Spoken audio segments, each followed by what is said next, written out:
ভাই, ধন্যবাদ। আপনার নাস্তিক বন্ধুর পক্ষ থেকে প্রশ্ন করলেন, এই বিজ্ঞান আর প্রযুক্তির যুগের সৃষ্টিকর্তাকে বিশ্বাস করব কেন, বরং ভালো মানুষ হওয়ার চেষ্টা করব। আমি প্রথমে যে কাজটা করব, আপনার বন্ধুকে অভিনন্দন জানাবো। কেন? কারণ দুর্ভাগ্যজনকভাবে বেশিরভাগ মানুষই অন্ধভাবে বিশ্বাস করে।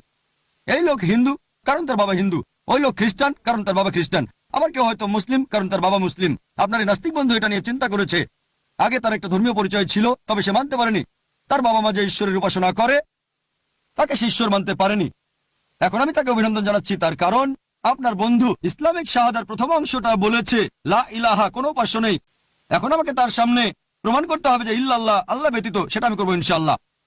তাহলে এখানে অর্ধেক কাজ হয়ে গেছে। অন্যান্য অমুসলিমের ক্ষেত্রে প্রথমে আমাকে প্রমাণ করে দেখাতে হবে যে নকল ঈশ্বরের উপাসনা করছে সে, তারপর আল্লাহ তাআলার অস্তিত্ব প্রমাণ করতে হবে। আর এই অমুসলিম হচ্ছে নাস্তিক। আমার অর্ধেক কাজ হয়ে গেছে। সে অলরেডি ইসলামিক শাহাদার প্রথম অংশটা বলেছে লা ইলাহা, কোনো উপাস্য নেই। এখন প্রমাণ করতে হবে ইল্লাল্লাহ, আল্লাহ ব্যতীত, সেটা আমি করবো ইনশাআল্লাহ।